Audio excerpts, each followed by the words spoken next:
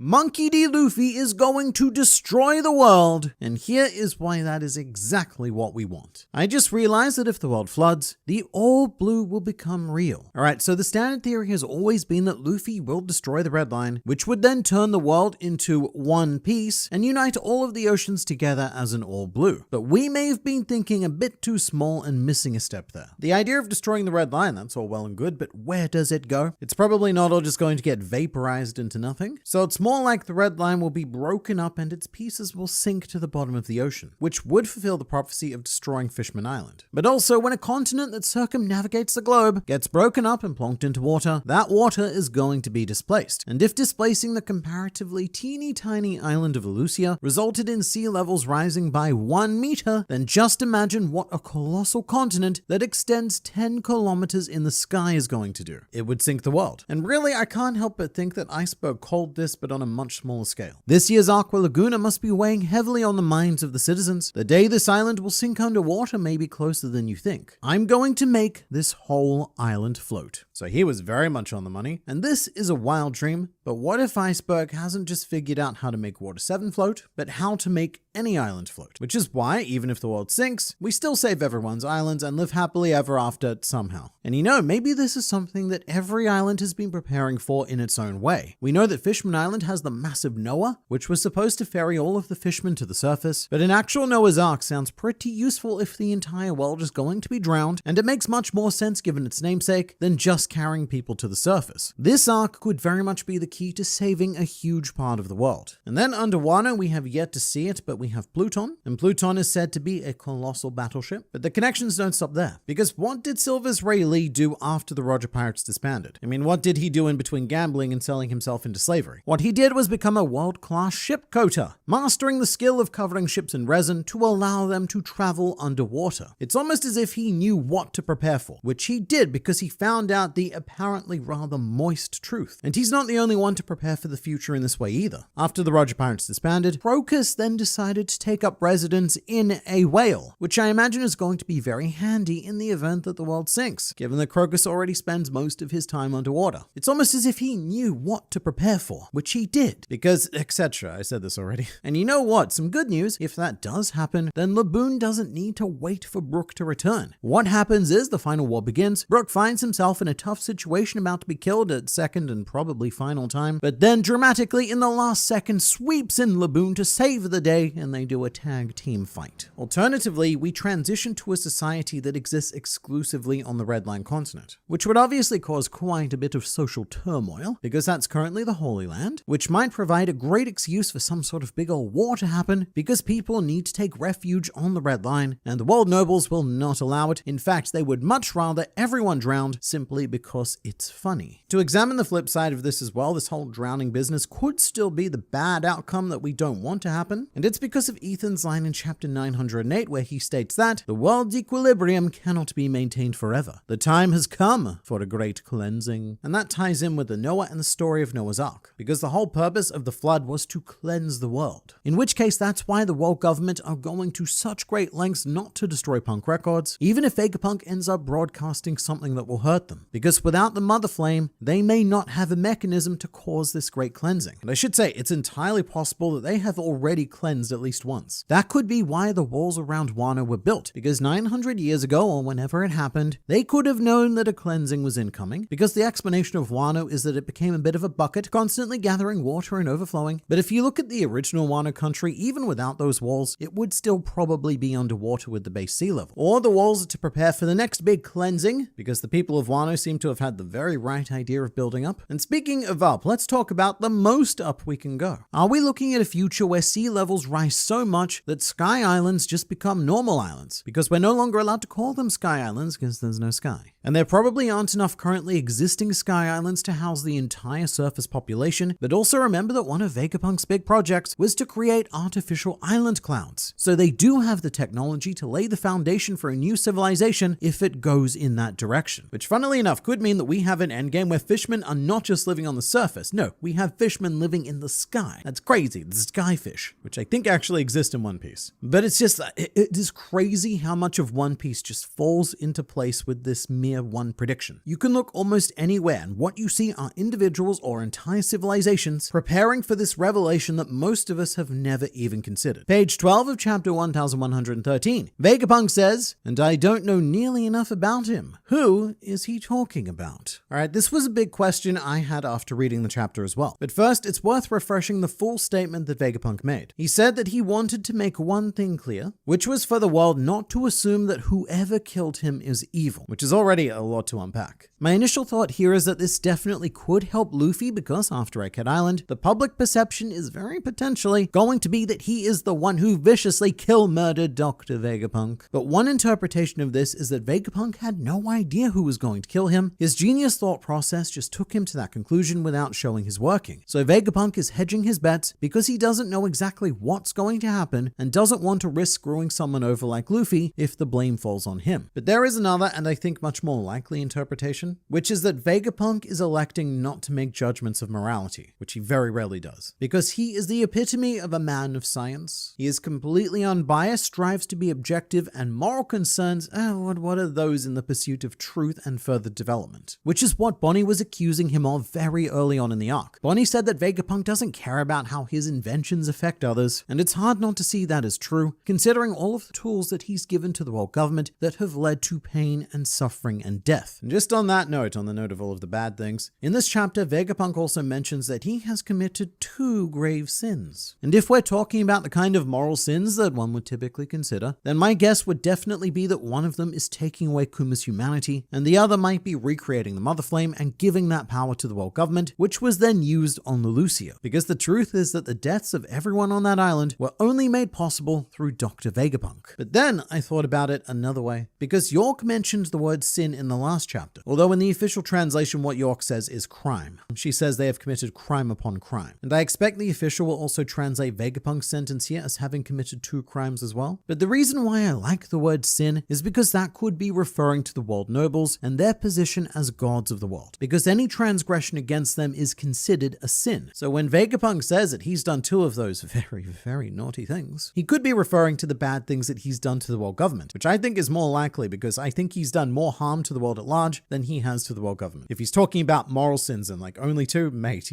I'm afraid you've caused much more damage than that. But against the world government, one of those 2 sins would be researching the Void Century, and the other would then be publishing those findings to the world through this broadcast, which after a very long journey brings us back around to who Vegapunk is referring to when he says him. It could be as simple as identifying his killer. Vegapunk doesn't know who that will be, so he's not making any judgments of their actions in this pre-recorded video. However, some Japanese speakers have also suggested that Vegapunk could be referring to an even more undefined him, the sort of him that you'd use to describe a god or creator, which I actually think would suit the themes of this arc very nicely. Despite being set on this very objective science-based island, Egghead has had this running theme of belief and spirituality. In fact, other than Skypiea, it's probably the most faith-centric arc that we've had in One Piece, which at its core juxtaposes the objective scientific mind of Dr. Vegapunk against the endlessly optimistic heart of Bartholomew Kuma. And Kuma even becomes a literal example of this fusion of themes, surrendering his body to science, but without losing his belief. And throughout Egghead, what we've seen is Vegapunk coming around to that belief. We saw it the very moment that he saw Luffy use Gear 5th, and he even admits that there are so many mysteries in this world that there is probably a higher power. So to put it this way, Vegapunk could be saying that he's not qualified to question God's plan, which I should say there definitely is one, a plan that is, not necessarily a god, but there is a larger than life force at play in One Piece that has gradually been moving pieces over the last millennia to get us to the point we're at right now, and at the very end of his life, Vegapunk could be as much a man of faith as he is a man of science due to the influence of Bartholomew Kuma. And then there's the third interpretation of him, which is that Vegapunk knows about and is referring to Imu. But I think that's probably the most unlikely one.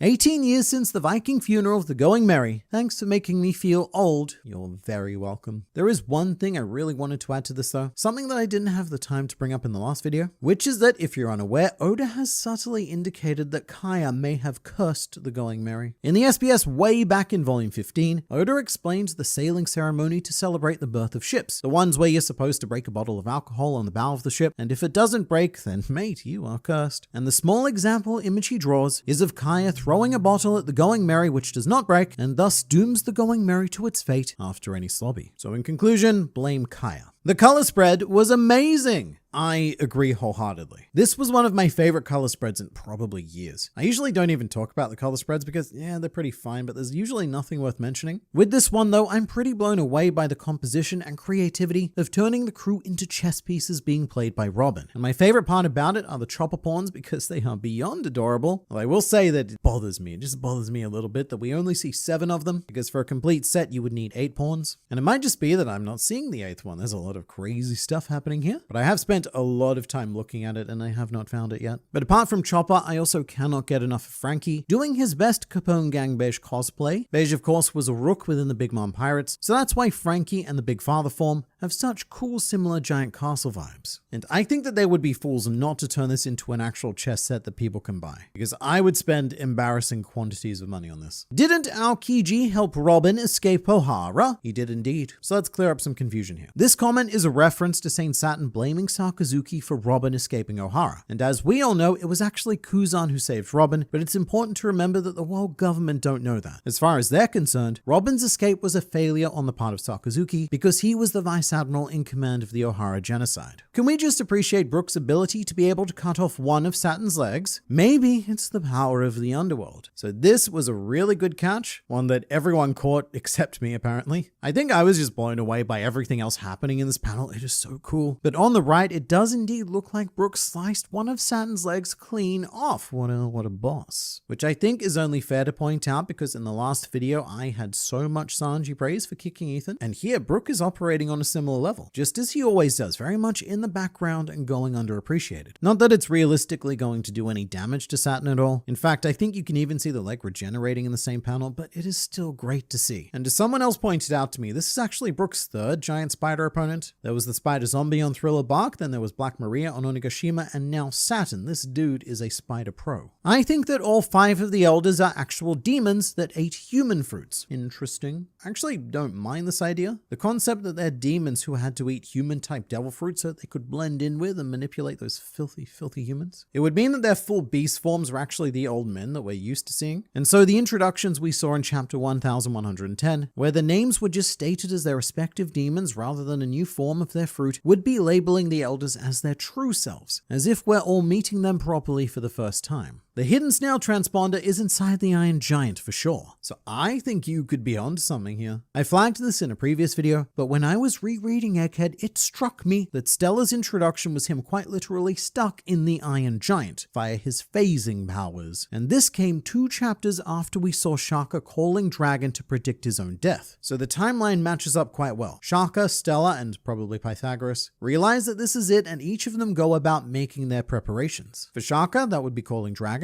For Pythagoras, but for Stella, it would be using his phasing device to hide a special Dendenmushi within the Iron Giant. One that none of the satellites know about because only he did it, and one that wouldn't draw suspicion at all from the readers because Oda, in his very clever way, disguised it as a joke. Oh, here's our wacky scientist doing wacky things again. Pay no attention to them. He's just a crazy guy. I think that would be genius. Confirmed. One Piece is referring to a bathing suit because it seems the entire world will be ocean soon. So if I'm completely honest, I've always kind of hated that joke. Oh, what's the One Piece? It's a One Piece. However, with the idea that the whole world is going to sink, I think I would actually find this joke quite funny for the very first time. If they got to laugh tail and it was a bathing suit to prepare for the eventual sinking. That is the only time I will relinquish that it's funny. That pole shift theory is looking pretty good right now. Alright, so this is a theory from a Japanese channel called Drop the Pizza. I've done a video on it before because I think it's such an insanely well thought out idea. But they propose that what's going to happen is a pole shift where the axis of the One Piece planet shifts by 90 degrees, which would turn the current equator, which is the Grand Line, into the Red Line, which is also hinted by the Japanese word for equator, Sekido, which literally translated means red road. But the more relevant effect of this is that a pole shift would result in water displacement, as in the world's oceans would be redistributed, which would end up sinking a massive part of the planet, but also revealing a big part of the planet as well, some parts that were previously inaccessible. And this idea is supported by a lot of Oda's hand-drawn maps. There's actually quite a bit of evidence that Oda has always been considering what the world looks like if it gets tilted by 90 degrees, such as sketchy writing that can only be read when the map is turned by that 90 degrees. And also by in-world locations such as Jaya Island, the home of Southbirds. They specifically live in a location called South Grave, which is odd because on the map of Jaya, that would be east. However, again, if you flip the map 90 degrees to what it was before a pole shift, then east becomes south. And this is difficult to explain without going into the full context of all of the everything, but this theory also predicts where the One Piece is based on what a pole shift would reveal. And I would highly recommend watching this video, especially now, because this idea is looking more and more real each and every week. This is the tale of Joy Boy, the world's first pirate. That's what this old man here is about to tell us. But not before we examine the wealth of detail that this chapter offered us. Every location we saw at every time we saw it was intentional and meaningful, because this is a global flashpoint. Starting at Marine headquarters of all places, which I thought was great to see, we knew that the Marines on Egghead Island could hear the broadcast, but seeing everyone right in the heart of Marine HQ viewing it hits me a lot harder, because I've suddenly come to the realization that this is the moment where each and every Marine is going to need to make their own personal decision of which path of justice to follow. Vegapunk's broadcast is almost certainly an event that will trigger the inevitable Marine civil war, because the good Marines will be faced with the truth and they're going to have to choose, do I stand up for all of the things that are right? And meanwhile, all of the bad Marines are going to be even more galvanized in their beliefs as well. Seeing Vegapunk as this emissary of evil, which is what we see happening with Vice Admiral Hound on Egghead Island when we catch up with him. He is furious and accusing Vegapunk of stirring chaos for the sake of it. But the most notable Marine we see in this section is Hina, who, everything considered, has had a pretty chill day today. We previously saw her wandering into the Marine kitchen for a lovely meal with Sengoku and Sura. So you know what, at least this day is going well for someone. Otherwise, we see one of my favorite background Marines, who is Marine with hamburger for head. Very appropriate, since Marine headquarters looks more like McDonald's headquarters with the golden arch and everything. And you know, One Piece quite frequently does collaborations with McDonald's, so perhaps everything is subtly connected, and this hamburger Marine is a subtle sponsorship to Mocktown now, and it's hard to tell, but this may be the very same bar where Luffy and Zoro got beat up and laughed at by Bellamy. And now everyone here is laughing at Vegapunk, because smart man is saying stupid things. And that's because the people of Mocktown have a unique inability to dream. So all they can do is laugh whenever they hear something that goes against the mundane daily dirge that is their lives. It's kind of sad, really, like looking back on people you knew in high school and realizing that they haven't changed at all and are going nowhere in life. When the world does eventually sink, I'll be very keen to see their reactions. And seeing them realize too late that, mate, all of that stuff was real. I could have pursued my dreams, but chose to drink them away instead. Also, if you look very closely, you'll see Doflamingo's Jolly Roger on the Den Den Mushi projecting Vegapunk's message, because he was the puppet master of that town who operated through Bellamy. But now Doflamingo's in prison and Bellamy got a quote real job as a die man. So it's amazing that these guys can continue to deny reality and continue business as usual. But that leads to my favorite check-in location of the chapter, as we see the magnificent Doflamingo having a wonderful chat with Vice Warden Magellan, providing their own commentary over Vegapunk's message. And I really like this dynamic, because it seems like Magellan is slowly being won over by the charms of Doflamingo. The last time we heard of Magellan, Doflamingo was speaking to him, but Magellan wasn't speaking back. But after some time, they're just hanging out and chilling together. And Doflamingo says something quite startling, which is that the sea level only needs to rise by 5 meters to result in the vast majority of the walled cities being underwater. And that is almost laughably easy to achieve. Destroying one island, one Lelucia, caused sea levels to rise by 1 meter. So if the world government got rid of a mere 5 more islands, then mate, we are done. That's not difficult, especially since we saw the Mother Flame in this chapter, which we will get to. Firstly though, Doflamingo goes on to prod Magellan with his duty of care to the prisoners, and look, he's not wrong. I recently did a video examining Magellan, and I don't think he's the kind of person who would leave the impelled down prisoners to drown. Even if he was ordered to, that's just not his idea of justice. Which is really saying something when the closest thing that One Piece has to a devil presiding over hell has a more well-attuned moral compass than the world nobles. And so Doflamingo suggests that perhaps they should move somewhere higher, hinting at an idea that we've discussed in the past about everyone desperately flocking to the top of the red line, and that being the major reason for the great war against the world government. There's a lot of other quick check-ins on Fishman Island and Water 7 and such, not too much to report on those. Except on Fishman Island, I can imagine that this news is a bit of a downer, because just when they get hope that,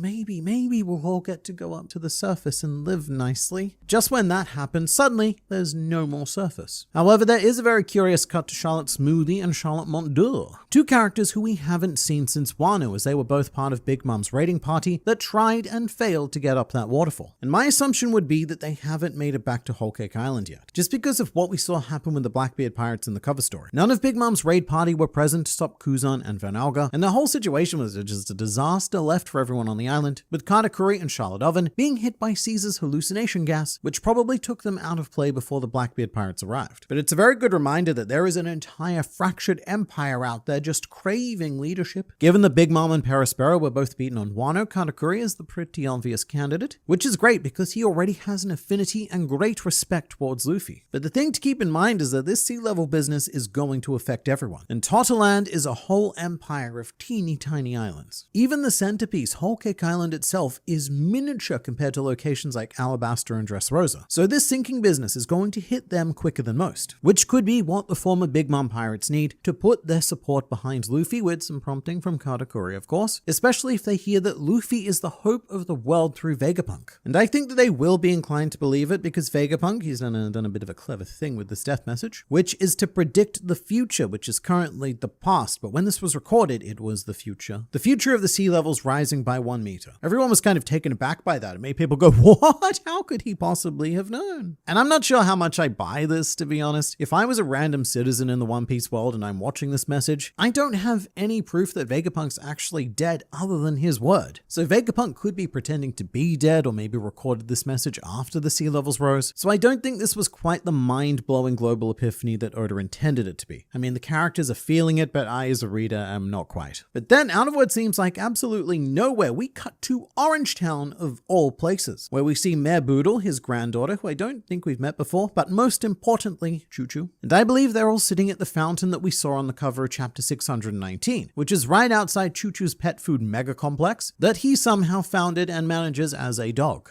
And something I really want to draw your attention to is the statue of Choo Choo in the center of the fountain, because he is wearing Luffy's straw hat, and that is such a fantastic touch, wonderfully symbolic of the meaning that Orangetown has in One Piece, because this was the first group of innocent people that Luffy and the Straw Hat saved. I mean, yeah, there were the Marines at Shellstown, but that was a base. Orangetown is the first time that Luffy really showed himself as the warrior of liberation. And that's why I'm so thrilled to see these characters back again in this chapter, because it takes us back to the true beginning, the dawn of Luffy's journey, as well as the beginning of the dawn of the world. The residents of Orangetown were the first to see the light of that dawn, and then it expanded all over the world. Luffy and the Straw Hats have had quite a few statues dedicated to them around the planet since, but this is the first and, in my opinion, the best. So I'm really hoping that it doesn't end up underwater, but it probably will. And that's a bit of a shame, because Orangetown was Mayor Boodle's treasure, and Choo Choo built this pet food store in memory of his master. So I don't know what we're gonna do about that. To something significantly less heartwarming though, we cut to Marijois to see a bunch of world nobles doing the thing it is they do, which is complaining. But we have a close-up of one world noble in particular, and this is Saint Shalria, one of the very first world nobles we ever met, because she is the sister of Saint Charlos, who was on Sabadi with him, which really shows just how unkind the genetic lottery can be, because Charlos and Shalria were created by mixing the exact same DNA. However, this panel is extremely odd, because what should be happening is Shalria complaining like all of the other world nobles. Instead, we see her asking what the Void Century even is, and that's something I've been wondering for quite some time. Do the world nobles even know about the Void Century? My thinking is that they've always been too selfish to care about history, even if they do have access to it. Too busy indulging in their sickening pleasures, but then I also thought, maybe they have no idea what the Void Century is, because they've been taught an alternate history that fills that void. Either way, I'm curious about Shalria's curiosity. It's very unbecoming of a world noble to be genuinely curious in a situation like this, and I wonder if this might be the seed of a potential world noble rebellion. I know that that's a big ask, but we also know that it's not impossible for them to change. Saint Mostgard is our eternal example of redemption. He's no longer with us, but a bit of death every now and then has never been able to stop inherited will. In fact, death tends to only make it stronger. And Saint Shalria, she might be redeemable. The only truly terrible thing I remember her doing is shooting Devil Diaz on Sabadi, which isn't the worst thing, but only in comparison to what the rest of the world nobles have done. And being realistic here, Mostgard almost certainly committed horrific crimes himself. I mean, he had a collection of slaves. So if even Mostgard can be redeemed, then this might be the start of something interesting here. But I think the craziest cameo appearance by far in this chapter has to be Jaguar D. Sol, just relaxing and having a great time on what I can only assume is Elbaf. I didn't expect to see him until we actually got there, but this is a hint of things to come. So, potential spoiler for what's going to happen in One Piece later in the year, but we've had confirmation that Elbaf figures are supposed to be released in November this year, which would indicate that the plan is to arrive on that island sooner rather than later. This isn't confirmation of anything. It could also be something like releasing a set of Elbaf characters that we already know, Dory, Broggy, Oimo, Kashi, Haruden, etc. But I think there's an extremely high high chance that Oda already has his Straw Hat character designs for Elbaf done, and if so, he could have given them to the figure production company early to take advantage of that Elbaf hype. Back to Egghead Island, we see more of Saint Saturn versus the weaker Straw Hats, and this panel is beautiful chaos. I love that each and every one of them are trying their absolute hardest to defend Robin from Saturn, and it is really annoying Saturn. Although Chopper's got that look on his face of taking a very unfortunately surprised backshot, and given the position of Saint Saturn's spider leg making contact with him,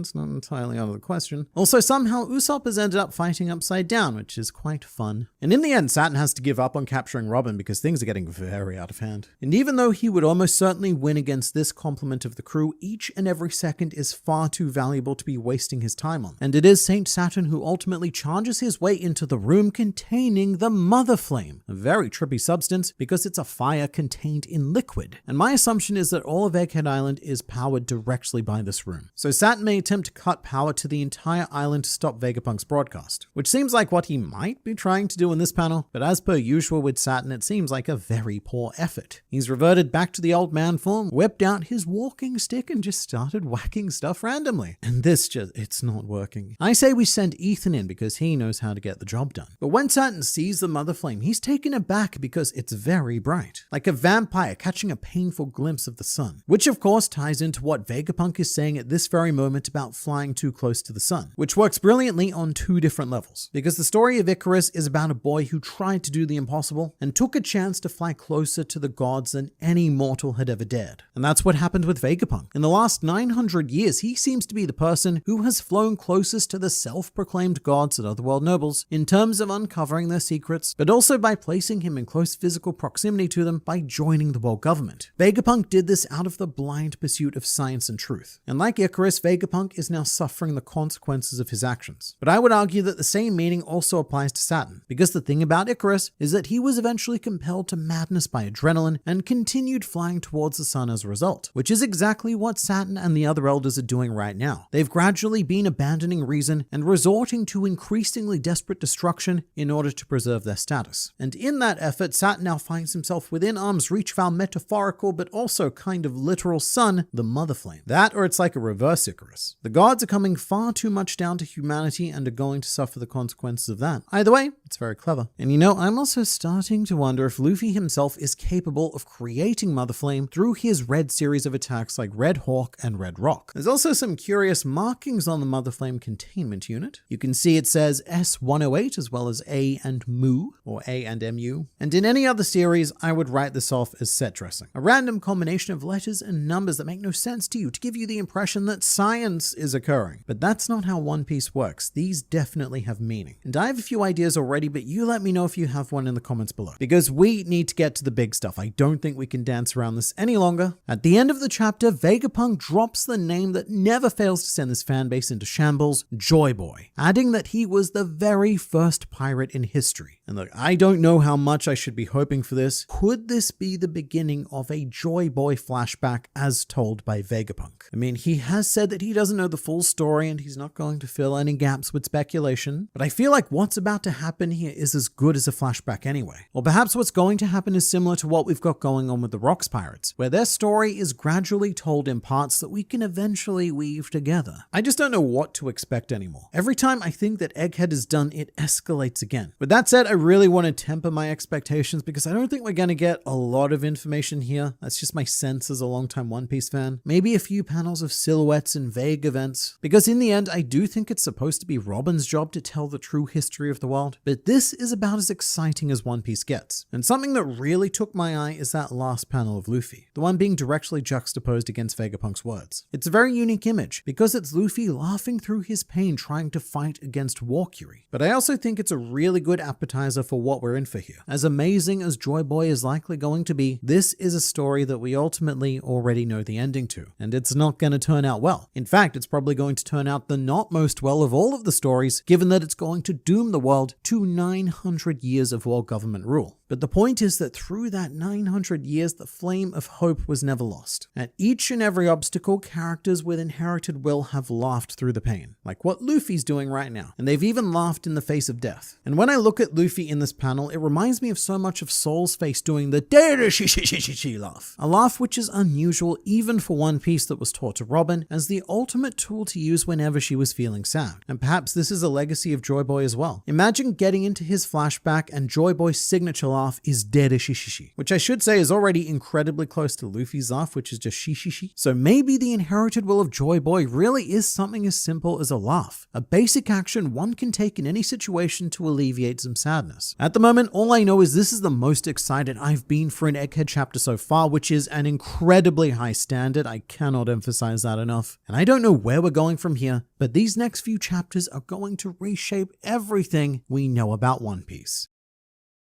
In Indian mythology, there is a monkey demigod called Hanuman, who was the inspiration for the attack Bajrang Gun, which defeated Kaido. When Hanuman was a child, he saw the sun and mistook it for a fruit and tried to eat it and failed. But what if Luffy sees the mother flame and eats it? So I was aware of the Hanuman connection. As soon as Bajrang Gun happened against Kaido, the internet was all over that. But I am very intrigued by the idea of Luffy eating the mother flame, because it's plausible. I can't think of any reason why he wouldn't accidentally eat it. That's just what Luffy does. And maybe that could be the key to perfecting Gear 5th and bringing Luffy to his final form. Currently, Gear 5th is unstoppable until it gets stopped by Luffy running out of fuel, and then he needs to go and eat some pea sharks. His energy does seem to return quite quickly. As shown in this chapter, he is straight back into Gear 5th after a couple of minutes at most, but continuously powered down and needing to eat probably isn't a great solution. So imagine a situation where Luffy powers down and is so desperately hungry that he will eat anything in sight, and then what's that? Somehow a mother flame. Another thing is that Luffy needs something that is capable of damaging the elders, and that power could be the mother flame, which channeled through Luffy could transform him into a much more literal sun god and vanquish the assorted evils of the world in the most cartoonish and hilarious way possible. You can see a drawing on the NL's moon journey that resembles the mother flame tank. So I believe what this is referring to is the cover of chapter 472, where if we look up, there is a potential funky flame-like object encased within this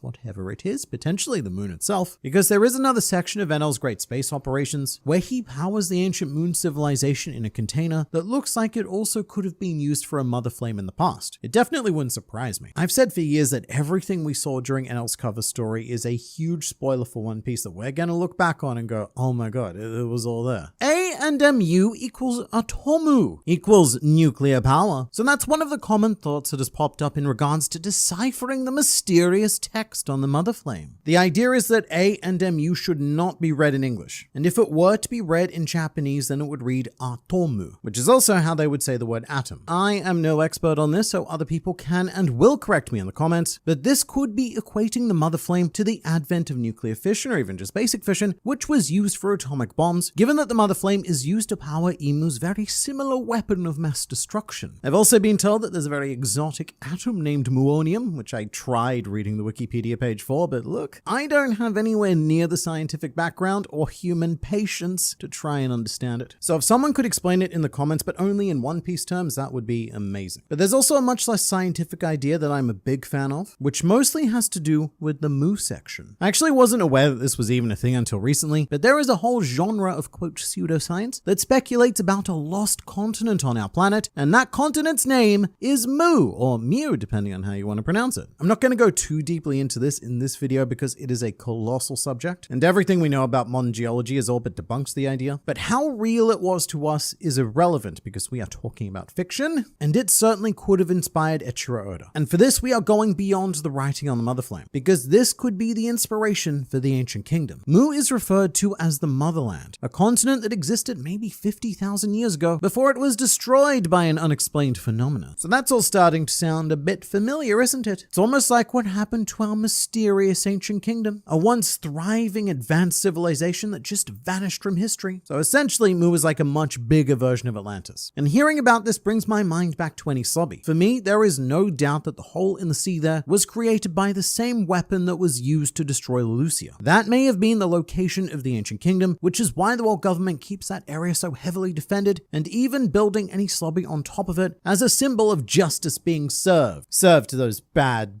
ancient kingdom people who we did not like. But it does also tie into Vegapunk's flooding idea, because one proposal for Mu's disappearance was a big ol' flood. So it's a genuinely fascinating idea, and I'm definitely going to look into it a lot more, but not here because there is too much to cover in this particular video. A lot of people are also pointing to Mu as a reference to 66.6% of Imu's name, although in Japanese that would be a clean 50, it's just 2 characters. I don't know if it's that simple, but maybe it is. The more curious thing is that while the A and MU have a ton of great theories, at the moment the S108 feels a bit neglected, and I guess that's because it really could be as simple as something like this is the 108th iteration of the project that Vegapunk has previously tried and failed 107 times previously. But 108 pops up a lot in One Piece, and it's because it's a very special number in Dharmic religions like Buddhism and Hinduism and such. For example, in Japan, a bell is rung exactly 108 times to bring in the New Year's, but it also might have some Gorowase behind it, which is the art of constructing Japanese words with Japanese numbers, because each number has so many different ways it can be said, which means that you can string together a series of numbers and form Japanese sentences. However, my Japanese is not proficient enough to pick any of that out. There's also some amazing conspiracy theories happening right now concerning one Mad Monk Rouge and connecting him to the Mother Flame because his pre-time skip bounty was 108 million berries. And look, maybe he's got something big going for him down the line to tie him into all of this, but I imagine that this bounty is just using 108 as a basic religious reference given how often it comes up, as well as the fact that he is a very happy monk. The happiness, I guess, is an interesting point though. Rouge is always smiling. Even in the worst situation, he's still got that flawless, joyous disposition. And it's been speculated that Rouge is from Burka, which is the Sky Island Enel destroyed before invading Skypiea. So maybe the Burkans had a Joy Boy and or Nika-based legacy like the Giants of Elbaf do. It's almost poetic how the only island/arc that didn't get a callback was Skypiea, considering they're the safest from the flood. So there's a couple of things I'd say to that. The first is that Skypiea is completely isolated from the rest of the world. They don't have the technology to receive Vegapunk's message, nor do they have any idea who he, or indeed anyone dwelling on the Blue Sea is and or are. Although I guess you could say the same thing about Elbaf, and yet we still got a cameo from Sol. But also Vegapunk has a connection to Elbaf and probably could have slipped them some nice technology under the table. We also have yet to see Wano outside of the cover story, and I'm not sure I expect to because they're in the same situation. There's no way they could have any idea what's happening in the world right now due to their isolation. They might not even have noticed the sea levels rising by a meter because Wano by default is already hundreds of meters above the water. But also, we're not done here yet. I don't think that these are all of the reactions we're going to see. Vegapunk still has a bit of a story to tell. And if we do see the isolated locations like Skypiea and Wano, then it might be because they are part of Vegapunk's story. Joy Boy definitely has a strong connection to Wano and a potential relationship with the history of Skypiea as well. It's also important to note that Skypiea is not the only sky island in the world. And what I would love to see is a reaction from the old men on Witheria, where Nami was sent during the time skip, because studying weather and sea levels and geography, that's their thing. Even though they're in no danger of flooding, this should interest them more than most. And something I didn't mention in the chapter review is that we also got to see the glorious Tonjit from Long Ring Long Land, which are a series of islands already affected by rising waters. So he must be hearing all of this and thinking, mate, I had the right idea. I need to get me some bigger stilts. It's all starting to make sense why Shanks has no devil fruit users on his crew. True. If Shanks did know about this flooding business, then carefully curating and discriminating against devil fruit users was a pretty solid plan. Once the world does flood, every other emperor is screwed. But then in March, I guess, swim the red hair pirates casually backstroking their way into global dominance. And you know what? The one time that Shanks did invite a devil fruit user to join him, apart from Buggy at the very beginning, but the one time I was thinking of right now was Marco, who also would have been unaffected because he can use his bird skills to fly. So I don't know, maybe there's something to this. It's always been unclear how much Shanks knows about what Roger learned. He could know everything, he could know nothing. He could know a few things, but not everything. We don't know. And maybe neither does he. But speaking of, Roger also had a crew of no fruit users except for Buggy, although I can't imagine that that was on purpose. Hoi Voi is not real. I agree. Joy Boy will be the pirate with the eye patch that Oda has been referring to. So in case you're unaware, here's a very strange thing about One Piece. It is a series about pirates. And in over 1,000 chapters and in the thousands of pirates we've seen in the series, none of them have ever been shown wearing an eye patch, which is arguably the most iconic feature of a pirate. And this is by design, because in 2007, Oda revealed that his secret, now not so secret, behind the scenes policy was that no eye patches were allowed. And this is because he has plans for a pirate with an eye patch to appear in the final phase of One Piece. He also added that he was itching to draw that character as soon as possible, which he now said 17 years ago, so that is a very unscratched itch. Oda also makes it very clear that he doesn't dislike eye patches. In fact, he loves them so much that he is reserving that element for a very special someone. And I do think that Joy Boy is a strong candidate to be that someone, especially now that he's being labeled as the first pirate. Surely if he's the first, then he will have that classic iconic element. Throughout the years, I've also speculated that this could be a character we've met already, like final form Blackbeard, or perhaps a final design of Luffy, having sustained an injury fighting against a powerful opponent like Blackbeard, which would explain why no one wears an eye patch right now, because Luffy hasn't made it fashionable yet. Sort of like how kids all over the world are now starting to want to wear straw hats, or the kids from Zoro's village are all trying to imitate his three-sword style. And the reason why I think that is because in Oda's eye patch message, he mentions part of the idea of One Piece was being a story about how a boy goes on to become the stereotypical pirate we all see in our minds whenever we think of the word. But the eye patch pirate could also be both Luffy and Joy Boy. They're kind of the same thing. I mean, Luffy's inherited everything else from him, so why not an eye patch as well? If Imu's order to turn the Lucia into a crater was what caused the sea levels to rise, then how did Vegapunk predict it? Alright, so I'm just going to read the reply to this comment verbatim because I think it's a fantastic answer. I'd bet it has a cooldown, and Imu spams that cooldown. The thought process being that Vegapunk, he has studied historical rise of sea levels, and he has noticed an alarming trend, and therefore also knew that we're due for another right about tomorrow. Or his equipment could have picked up on the movement of Imu's weapon and predicted its intended course, which would be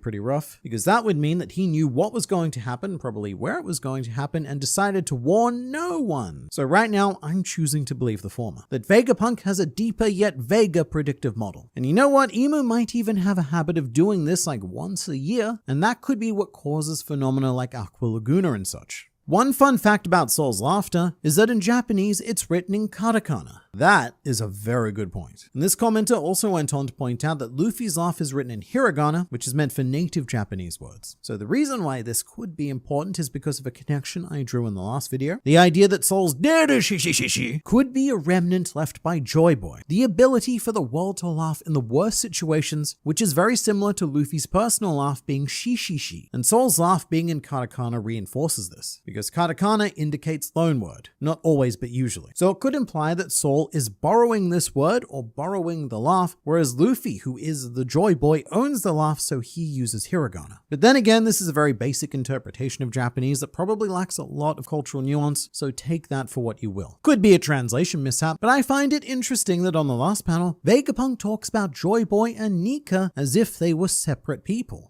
That's because I believe they are. It does get a bit convoluted because you got your Luffy, your Joy Boy, and your Nika, and they're all kind of smushed together in a big glob of sunny goodness. But Luffy lives now, Joy Boy lived between 800 to 900 years ago, whereas the sun god Nika is far older than either of them, and may not have even existed to begin with. That's how old he is. Something that has been weaved into the fabric of Elbathian culture for thousands of years, and so there's really no telling just how far back this history goes. Even Joy Boy could be a comparatively recent reincarnation of Nika in the grand scheme of things. And maybe just hearing the story of Joy Boy isn't going to end our deep dive. And once we get to Elbaf, we will go even further back and hear the legend of Nika. Saturn definitely not holding up as a man of science. I mean, yeah, you've got the quote, warrior god of science, resorting to whacking electronics with a stick. It's very unscience actually, like reverting all the way back to caveman. Then again, each of the elder stars seem to exist to subvert whatever they're in charge of. Saturn being in charge of science means very little, because his actual role is more to prevent the progress of science unless it's for their direct benefit. In fact, most of the science he engages in has no clear purpose. There's nothing he's really trying to achieve beyond torturing people for his amusement. It's more, okay, what happens if I take this person and give them that deadly substance? There's not even a hypothesis he's trying to test. He's just exposing people to bad stuff for the sake of it. Break next week. I wonder how long it takes for the anime to have more episodes than there are actual chapters. Mate, not long. It is happening so soon. Because the anime is currently up to episode 1103 while I'm writing this. This being a video for chapter 1140. So right now, the manga only has 11 more chapters than the anime has episodes. So by the end of this year, One Piece will probably have more episodes than it does manga chapters. And something's gone wrong there. You, man on the internet, you missed the part where the Iron Giant stands up and the Marines notice him. Yes, the Iron Giant was in this chapter and it did nothing as per usual. It was already standing and walking, we saw it. So there, I mentioned it. Isn't my insight valuable? valuable. Although it is a bit of a tradition at this point, isn't it? There's another break next week, so of course Oda took this opportunity to show the Iron Giant again. Have some giant, he says, before going on break and then not returning to it after the break ends. Luffy's journey started in East Blue, like the sun rising in the east. I can't believe I've never thought of that before now, but that is both poetic and true, hence Romance Dawn. The very beginning of the sun god's warmth bathing the planet. And if you'd like to keep appraised on the sun's movement, then don't forget to subscribe to this channel for consistent injections of One Piece culture administered directly into your YouTube feed.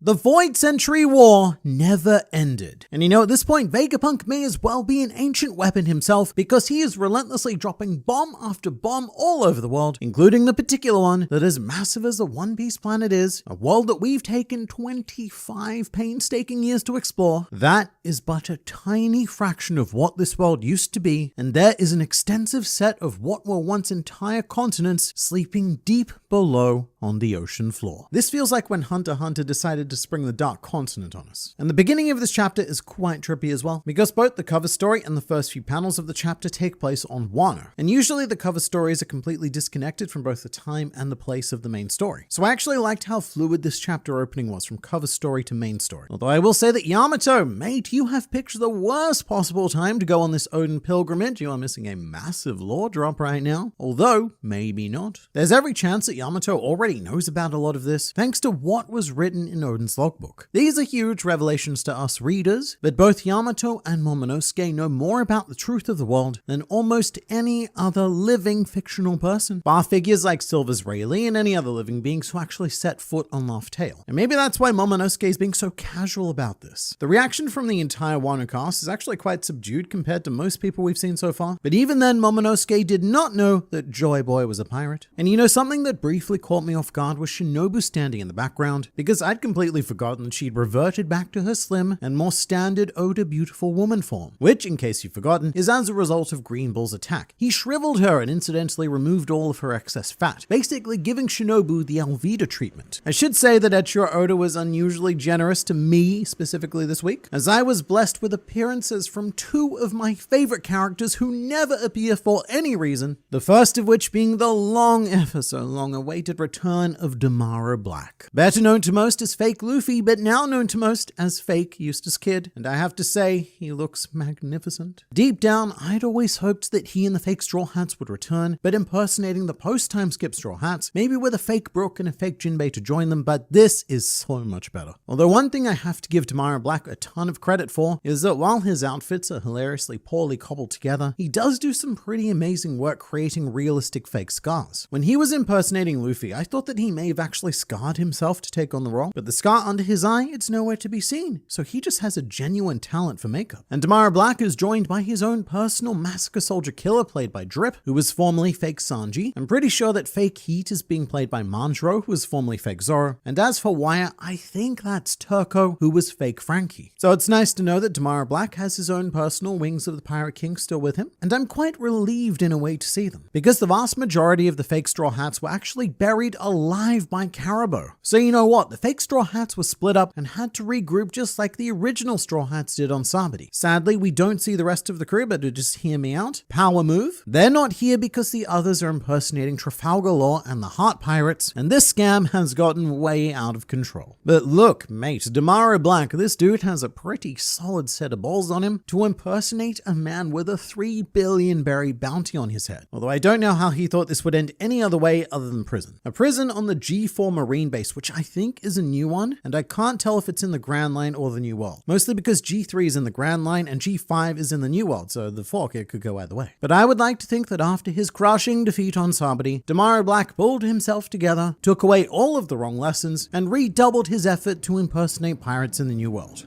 Imagine being Sakazuki and getting the call from the G4 Marine base, with some lower-ranking Marine proudly stating, "Fleet Admiral, sir, we've caught Eustace Captain Kidd." And then he gets snail faxed a photo of Damaro Black. Just, ugh, how depressing. "Oh, Sakazuki, what you doing over there? What's wrong? What's with that face you've got on your face? Is justice just not working out for you today?" Meanwhile, the second character I was blessed with was Foxy, who we have not seen since Long Ring Longland in the manga. And believe it or not, that is 20 whole whole years of no Foxy content, and I am not okay with that. No content in the manga, I should emphasize. It probably seems like Foxy has appeared much more recently because he does quite commonly pop up in extended One Piece media. He's a very popular side character in stuff like anime filler arcs, TV specials, and he was briefly in One Piece Stampede as well. And from what we can tell of this current situation, Foxy has just lost a big Davy back fight because his entire crew is gone, with the exception of Hamburg and Porsche. He's also decided to grow facial hair, which is hilarious, because it looks like it was drawn on with marker pen. As my artist told me, it looks like an ungodly fusion of Foxy and Wario. And there's many more characters around the world to check in with, but first I want to move to Vegapunk's words, because he says some really enlightening stuff in this chapter. Firstly, he reiterates what we already know, which is that long ago, 20 kingdom things joined forces to fight the ancient kingdom, which went on to become the world government and the world nobles. I point that out because once again, Vegapunk goes to great lengths not to pass judgment on either side. And he's already done this once before in chapter 1113. I want to make one thing very clear first. Whoever may have rendered their judgment unto me, I am not trying to convince you that their intent is evil. Back then I thought that this maybe might be a sneaky way of trying not to screw Luffy over in case the world government report that it was he who killed Vegapunk. But now I genuinely believe that Vegapunk doesn't know which side of history was correct in this conflict, if indeed any side was correct. Which seems crazy to us because one side has literal demons that enslave, torture, and murder people for a bit of fun on a Thursday afternoon. However, in their defense, that might just be what that side ended up becoming after having centuries of power gradually corrupting them. The founding members of the world government may have had from their perspective good intentions, and they may have been individuals who were seduced and or corrupted by Saint Emu Nerona. Also, perhaps the ancient kingdom weren't quite the protagonistic force that we've been led to believe. Because POV, let's say that you're a leader of one of these 20 kingdoms, and then you hear that this great ancient kingdom is building 3 unstoppable super weapons. The ancient weapons. That would probably be cause for concern, which makes me wonder if the ancient kingdom was similar to Vegapunk, so dedicated to the pursuit of science and progress, with very little concern for what their developments could and would go on to be used for. Vegapunk states that it was a battle of ideologies, which means that neither may have been inherently good or not good. Evil, that's the one. And I like that Vegapunk isn't making an immediate judgment on the present based on the past, or the past based on the present, because he doesn't have enough information, which is how I wish more people would be, especially online, because people are very quick to come to rock solid conclusions based on startlingly little. And during this section, we see what I think is the very first official art of Joy Boy, who again is not to be confused with the sun god Nika, who we've already seen as a silhouette. They're different entities, and unsurprisingly, Joy Boy looks about as much like Luffy as a silhouette can possibly get. It's quite a striking image, like something you'd see in a historical painting. An overly simplistic depiction of a grand battle, one Joy Boy versus 20 ancient kings. If I had to guess at this stage, Joy Boy himself would be fighting for the same reasons that Luffy does, which is because these stuffy old kings are cramping his style and he just wants some fresh air and freedom. It might be deeper than that. A lot of people try to paint One Piece as this very politically charged series of a hero trying to free the world from its chains, and Luffy is doing that incidentally, and other characters in world are trying to do that. But when it comes to the core of everything, Luffy just wants a fun adventure. During this section, we also very appropriately cut to Zunesha Nakama of Joy Boy, who is probably listening to and fact-checking all of this information with his elephant brain. We actually get 2 shots of Zunesha at different points in the chapter. The other one is alongside a shot of the Iron Giant, further implying their shared relationship with Joy Boy. And during this part, we also catch up with Carrot, who is now the leader of the Mink tribe in a decision that I still think wasn't particularly well thought out, either by Nekomamushi and Inuarashi or by Eiichiro Oda, who wrote it. She's 15 years old. There are better candidates for tribe leadership. Granted, Momonosuke is only 8 years old and he has to lead Wano right now, but that's more so because he's the son of Kozuki Oden and has about 1 billion retainers to help out, including Nekomamushi and Inuarashi, who abandoned their post on Zou to help Momonosuke. And then there's also a surprisingly depressing scene between Edison and Stussy, and also Kaku's in the background over there. So I felt pretty not good about Edison's chances of surviving this conflict, but seeing him broken and out of ideas really hammers home that this probably isn't going to end well for him. And Stussy is at quite a loss as well, with the onset of a sudden crisis of self. Now that Stella is dead, Stussy has no one to live for, which I think really hits home because she is a clone. So her entire life is already currently occupied by the original Buckingham Stussy. It's not like she can live for herself. Herself is already doing that. And as bad as I feel about Edison, I don't know if I can see Oda killing Stussy, especially not in this mental state. It reminds me a lot of when Robin resigned herself to death during Water 7. And when Oda kills kills people on the heroic spectrum, he generally does so with them feeling a great sense of satisfaction, completion, and hope for the future. Even when Monet died, she was happy because her last actions were in service of Doflamingo. We also have Kaku to consider. He's eavesdropping on this conversation from his bubble, and he seems quite empathetic to Stussy. And he may have similar feelings, but towards the world government. Not quite sure if that's what he should be living for. So here's my proposal. Kaku, Stussy, and Rob Lucci somehow survive the Buster Call, and because Lucci and Kaku have world-class shipwright skills from their time on Water 7, they're able to build an escape vessel, and then we get a CP0 cover story. Now, as for Mr. Ethan Barron V. Nasjuro, he proves to me more and more every chapter why he is the elder to take the most seriously. He is on a relentless quest to redeem the 5 elders in my mind, because right now, a lot of them are being a bit useless. You've got Saturn up in the somewhere hitting computers with a stick, and then there's Walkuri as a pig standing there yelling into the abyss, hoping that that'll do something. At least Marcus Mars is destroying a couple of snails while he's taking a nice walk, but thankfully Ethan is here to pick up all of their slack. And I think there's now enough evidence to seriously ask the question of whether or not Ethan could be considered the world's greatest swordsman, because he sliced that entire lava phase in half. Very much like how Mihawk sliced Kuzan's iceberg at Marineford. It's such a powerful image. The difference being that Ethan is also cutting through insanely thick metals and such. And really, it's not like Ethan's coming down from Marijuana just to challenge Mihawk and take the title. He doesn't care about such frivolities of the surface. So alongside Figgle and Garling, we have some shockingly powerful sword people to deal with in the future. The panel of Frankie and Bonnie dodging Ethan's strike is also very similar to when Luffy dodged Mihawk at Marineford, which is the slash that went on to bisect the iceberg. It's an incredibly trippy panel though, because it looks like Frankie has shrunk. He's so tiny because Bonnie used her powers to become a giant, and that's something that definitely messed with my head, because we've had so many breaks so frequently that I'd forgotten that Bonnie was still a giant. I'd forgotten that she even became a giant. That happened in chapter 1113, and when did that come out? April's when it came out, and it's almost June now. So these breaks, they're messing with my continuity a bit. Now, I've also seen that online there's a bit of complaining about Sanji due to this panel, where our poor boy has a very ungraceful landing, which looks incredibly painful, and a lot of people seem to have been under the impression that Sanji was going to stroll in and 1v1 Ethan, which is not happening. The Straw Hats are not equipped to take on the Elders. Although with that said, Sanji, he's probably not down for good. His genetically engineered body probably just needs some time to restructure itself. However, there's quite the consequence to Ethan's actions, as he has unintentionally freed both the CP5 agents and the Seraphim that were being held in the lava phase. That's a problem because the Cypherpol agents are currently falling to their deaths as we speak, whereas the Seraphim, they're falling to a nice gentle landing because they're still in those very handy bubbles. And I don't know what happens from here. I don't know who, if anyone, is in position to save these agents, because most of the Straw Hats and our allies are on the rim of the island, but everyone here is falling into the center. And I know that the Marines later on say that they should go and rescue them, but these agents need a miracle within the next 3 seconds or they are going splat. And we don't see this, but I believe that slicing through the lava phase may also mean the Thousand Sunny and the other Straw Hats are now falling as well, which is a bit awkward because we see that Jinbei and Zoro still have yet to hop aboard the ship. So chaos ensues as Vegapunk drops bomb after bomb of sweet, delicious lore, stating that the Void Century ended with Joy Boy's defeat. And just on that, first thing, if that's when the Void Century ended, then when did it begin? Actually, that's a horrible way to phrase that. It obviously began 100 years before that point, but what I'm trying to get at is how old was Joy Boy when he was defeated? Because if he was a regular human dude man, then he would have been born well into the Void Century, and this war would have started long before he had any involvement in it. And yet, Joy Boy is identified as the prime opponent of the 20 Kingdoms, not the Ancient Kingdom. Vegapunk specifically says Joy Boy, and I'd say that's a bit strange unless Joy Boy was a giant. In which case, living for 100 years, well, that's nothing. Giants are barely out of their teenage phase at 100, and it's a pretty cool idea to think of Joy Boy struggling for a whole century during this conflict, which, as Vegapunk pointed out, never ended, but we'll get to that. Because firstly, Vegapunk reveals to us that, as many have theorized, the One Piece world used to contain many continents more like the real world. However, during the Void Century, sea levels rose by 200 meters and sank the vast majority of the known world. All that was left over was these small parts parts of continents high enough to become teeny tiny islands. So a lot of One Piece islands that we consider to be completely different probably share a common continent and common ancestry. In fact, maybe even all of the islands were once connected in one piece. Although my question would be, why hasn't this been discovered before now? Because yes, the ruins are going to degrade underwater, but also they're not really. They're actually going to be very well preserved, as we see. And if there was an entire underground civilization for every island in the world, then surely divers and especially fishermen would have come across this before now. Although that does very much remind me of Jinbei's cover story, where he visited a town of sea beasts who were having their houses thrown to the surface by Wadatsumi, and that's actually where Jinbei found the poneglyph that he delivered to Big Mom. So there Jinbei did stumble upon underwater ruins. Then there's obviously Water 7 and Wano, but I feel like a secret this huge probably would have been discovered by now. 200 meters is not so deep that the people of the One Piece world can't access it. Meanwhile, Vegapunk determines that the cause of this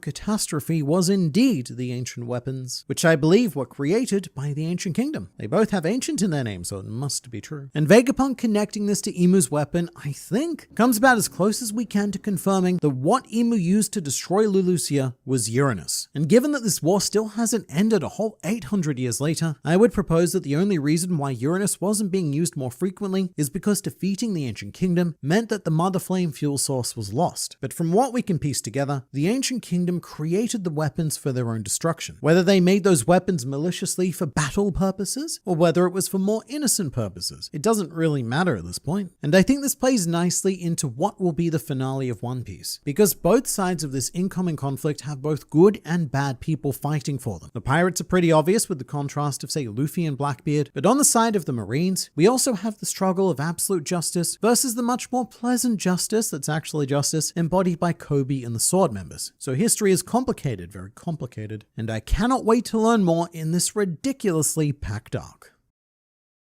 I vote we start referring to Eustace Kid as fake Tomorrow Black, since honestly he seems to be having more going on for him these days. I am wholeheartedly on board with this idea and preparing for yet another hate thread on the very sparsely populated Eustace Kid subreddit. But look, it's true. One Eustace Kid's in prison and the other is drowning, so the prison kid is in a much better situation. Something I would like to touch on though is Tomorrow Black's sheer commitment to the role, because he and his crew are currently in prison and they are still referring to him as Captain Kidd. No one else is around, so they're free to drop the act. Remember, these are the former fake Straw Hats, so they don't actually believe that this is Eustace Kid. Or do they? Maybe what's happening here is a kind of shared delusion, where these guys aren't just impersonating other people, but actually believe that they have become the Straw Hats, or in this case, the Kid Pirates. And when that delusion is inevitably shattered, they go and find someone else to become. I know that's probably not the case because a few of them, I think Manjaro and Rip, did acknowledge the real Chopper after the time skip, but I'd love it if they'd been impersonating people for so long that they actually started to believe the bit. Because if so, there's even a chance that we could see the fake Straw Hats or the fake Kid Pirates or the fake whoever they want to be take part in the final war, impersonating another well-known crew who are allies of the real Straw Hats. Or we give Tomorrow Black the full Buggy treatment and take this one step further. He escapes from prison and begins imitating the legendary Joy Toy, which to me is a gag worthy of being the One Piece itself. If I arrived at Laugh Tale and what I saw was Tomorrow Black poorly imitating Joy Boy, then I would have a he laughed moment as well. What I really love about these recent One Piece chapters is that there are so many characters that it's impossible to tell who is going to have a cameo. And there are still so many left that we haven't checked in with. Like Buggy and Cross Guild. They're a surprisingly huge faction that we still haven't seen reacting to this news yet. In fact, we haven't seen reactions from any of the Emperors just yet. Which makes me think that Oda is saving all three of them for a particularly powerful chapter. Although I think the final cameo I really want ticked off the list is Enel. I don't know if this is possible, but if he was somehow listening to all of this up there in the space, then that would make my year. Dr. Kureha lived more than a century. Then she must have seen the change of 200 meters and yet remained silent. Alright, so I've seen this kind of comment pop up quite a bit, so let's just clear some things up. Yes, Dr. Kureha is 141 years old, but that is still not old enough because the sea levels rose by 200 meters between 8 and 900 years ago. 800 that is, not 8. So I think a lot of people have misinterpreted what Vegapunk's saying here here and think that he's saying that the average sea level rise per century is 200 meters. But he's actually just referring to the void century activity that occurred 8 centuries ago. But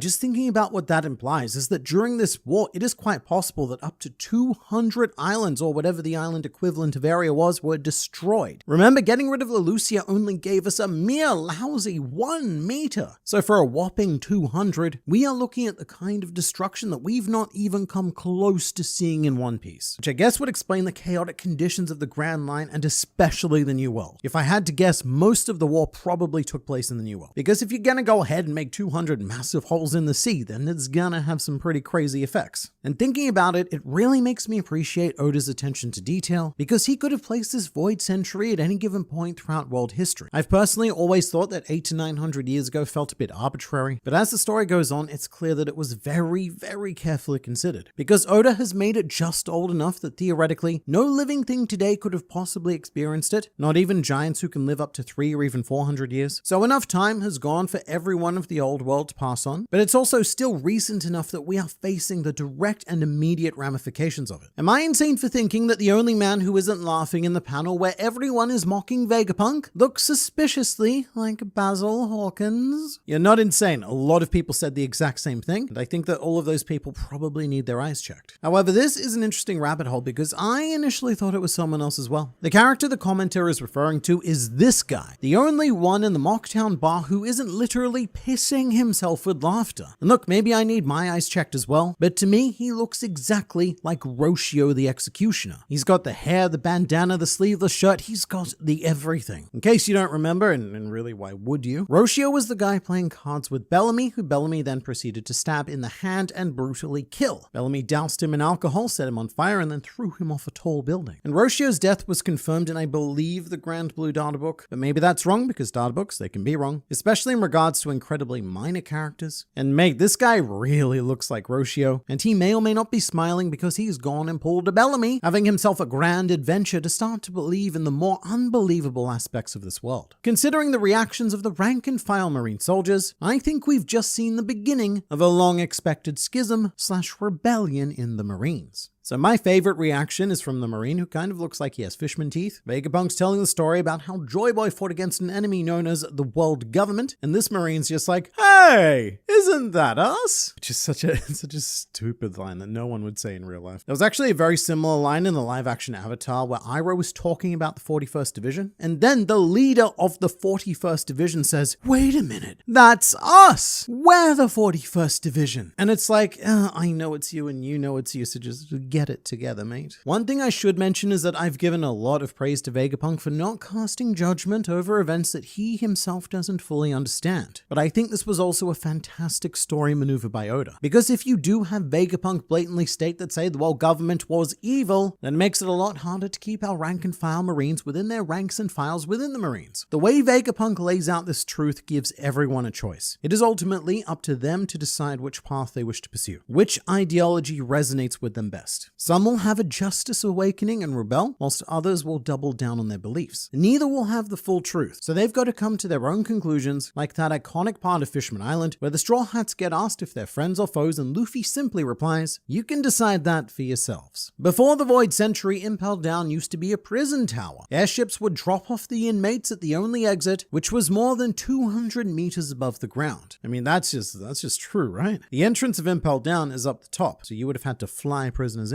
in fact, the world government may have built Impel Down with that exact idea in mind. During the Void Century, they probably needed a place to store their prisoners of war, and building an entrance at the bottom, as logical as it would usually be, doesn't really work when you keep making the sea levels rise. Thank God we got a check-in with Dragon and the revolutionaries. I was really concerned there for a moment that he might have been actually doing something. He really is doing about as nothing as he possibly can. He doesn't even react to what Vegapunk's saying. And I don't think that's because he already knows, because the rest of the revolutionaries are shell-shocked at this news. But in a rare moment of Dragon defense, what should he even be doing in this situation? I think he's doing the right thing, because Vegapunk right now is doing all of Dragon's work for him. He's broadcasting the truth to the world and starting what will turn into a global revolution. If anything, Dragon's probably more annoyed because it's like, wait a second, is he taking my job from me? If he's the revolution man, then what am I, dragon? I'll tell you what he is. He's the guy who's going to come in afterwards and take all the credit. That's who our dragon is. I find it odd that Sir Nusturo seems to care about the huge number of life forms before cutting that structure in half. So the way I read this is that Ethan was getting very desperate because Vegapunk kept saying all of these nasty things that was undermining his government. So given that the other elders were failing, Ethan decided to slice the lava phase in a desperate attempt to stop the broadcast, as well as whoever may have been assisting it. But he got a bit more frustrated because he was sensing too many life forms in the lava phase, which included CP5 and the Seraphim, which meant that he wasn't able to precisely detect a target to strike. So he had to do a general slice of the island. And maybe once all of those life forms are eliminated, he can engage in a more precise attack. And I should emphasize that this is more than likely just very well-trained observation haki. Some people have suggested that this means that Ethan could have the voice of all things, and I don't know, maybe. But sensing life presence and hearing voices are different things. I think this is just haki. No shout out to Miss Golden Week and her new hat. That's fair, I did forget to mention her. One of the many cameos we see is just outside of the Spider's Cafe, which is a small business that the former Baroque Work agent started. And as adorable as Marion's apple hat is, it's far from new. During the Baroque Works cover story, Miss Golden Week used her incredibly vaguely and somehow not devil fruit related painting powers to paint everyone's dreams into reality, which turned her into even more of an artist, complete with glorious moustache and an apple hat. So if anything, Vegapunk actually stole the apple head aesthetic from Miss Golden Week. And I suppose Miss Golden Week is to art what Vegapunk is to science. But alongside her, it's difficult to make out, but we do also see Drophy, aka Miss Merry Christmas, whose dream was to be a princess, and standing next to Miss Golden Week on the other side is, I think, Mikita, aka Miss Valentine, who wanted to become a chocolatier. And I always have to point this out wherever possible, but Mr. Four's dream was to become a pizza boy, which he did, and now this art exists because I made my artist draw it for a video and I don't quite remember why. Good on them though, opening a cafe, not an easy thing to do. And they're still in business 2 whole years later. It's also pretty interesting timing to see Miss Golden Week because her live action casting call was revealed and it identified her as a recurring guest star for potentially 8 episodes. That or it's stating that season 2 was only going to be 8 episodes. But considering what they did with the East Blue characters, I think Miss Golden Week might have a much more prominent role in the live action version. But that's a whole next year discussion. Remember how people act towards fishermen? Very racist to this very day. And I think it was manufactured specifically so people wouldn't listen to them talk about any potential city remains. So that could be very true. Fishermen mostly live 10,000 meters below sea level on the seafloor. And so if they were ever to form a proper cooperative effort with all of the other races, then we would be figuring out this truth pretty incredibly quickly. So this could be a very calculated strategy by the world government to permanently ruin relations between fishermen and humans. I do still question how things have remained hidden in One Piece, specifically due to coating technology, which allows ships to dive all the way down to the seafloor, but it doesn't matter. I guess very few people actually try going all the way down other than when visiting Fisherman Island. But all of this actually has me thinking about Nami. I've always been a bit skeptical of her dream to map the world because the vast majority of the world as we know it is already mapped. However, there's a fantastic opportunity for Nami to become the first person to map the true world as well as how it used to be, perhaps in collaboration with Robin's archaeology skills. So Nami could be the first person to produce full historical and modern maps. Didn't Kiku lose an arm? Because in the cover, I see she has 2 arms. Alright, I can see how this got confused because this got me as well. Because at first glance, this does look a lot like Kiku, but it's actually Hiyori preparing the bento. She's just dressed in an incredibly Kiku-like outfit. Kiku herself does still have 1 arm missing after Kaido cut it off, which we see at the Wano after party. So I guess thanks Trafalgar Law, you were able to reattach your own arm after Dressrosa, but it seems we can't quite do the same for others. The swim fruit was way more useful back then. Ain't gonna be easy staying hard-boiled these days. You know, this is a fantastic point. Senor Pink's devil fruit is difficult to conceive of because if someone's dream was to swim, then mate, why not just go swimming? And I guess the answer is maybe you live inland on a massive continent and there's nowhere decent to actually go swimming. So the dream becomes to swim on land, the thing it is you have. And devil fruits in general were way overpowered during the Void Century because this whole water weakness wasn't really a big deal. Plenty of land. And that could be why this whole flooding business started to begin with. If the armies of the ancient kingdom were composed entirely or mostly of devil fruit users, then the strategy of the 20 kingdoms to flood the world makes a lot of sense to counter that army, or at least put them on a much more fair battleground to deal with them. Isn't there a massive plot hole here? If the world sunk into the ocean, then wouldn't that erase all history and not just those 100 years? Right, so history is a very interesting thing in One Piece because we do have historical record of a lot of things that existed prior to the Void Century. The example that immediately comes to mind is the Palace of of Alabama. That was built 4,000 years ago in a completely different age, which I guess means that this palace was actually built on top of a big mountain at the pinnacle of whatever continent Alabasta used to be part of. So it's not a plot hole to say that all history has been lost, because it hasn't. Some history does still exist, provided that it was stored out of reach. However, everything relating to the Void Century was actively taken and erased by the world government, with the exception of the poneglyphs. And it's not difficult to see why none of the surviving history mentions the Void Century, because it would have been very recent modern history at the time of the erasure. So all we have left are these surviving ancient monuments that tell of a time potentially thousands of years before the ancient kingdom even came to power. So if you ever look at the One Piece timeline, you will notice a massive gap in history. It basically goes 4,000 years ago, Palace of Alabama was built, and then we skip to the Void Century, and then we skip past the Void Century. So I guess in a way, all history, or most of history, was pretty much lost, because most of the islands that remained after the Void Century had to start civilization from scratch with their own new cultures and methods of surviving in this new world. And because all of those islands were isolated for 800 years, any shared history with other locations was eventually forgotten. And something to remember with One Piece is that not many people actually know that the Void Century was even a thing. The vast majority of this planet aren't taught history in the same way that we're taught history in real world school. Most societies in world are a lot simpler and very much concerned with the present rather than the past, especially world government affiliated nations, because their primary concern is taxes. They need to pay that exorbitant heavenly tribute. No time for frivolities or curiosities of the past. So it's really only those key kingdoms we visit in One Piece where the Void Century becomes relevant. So it's just like when we saw Saint Shalria on Marijois asking what the Void Century was. Her reaction is what most of the world is probably thinking right now, because it's not a commonly known concept. The world government has done everything it can to not only erase the events of that century, but also the concept of the Void Century itself. But look, we are on a streak of revealing all of that juicy informations, and to stay appraised with all of these educational updates, don't forget to subscribe to this channel for consistent injections of One Piece culture administered directly into your YouTube feed.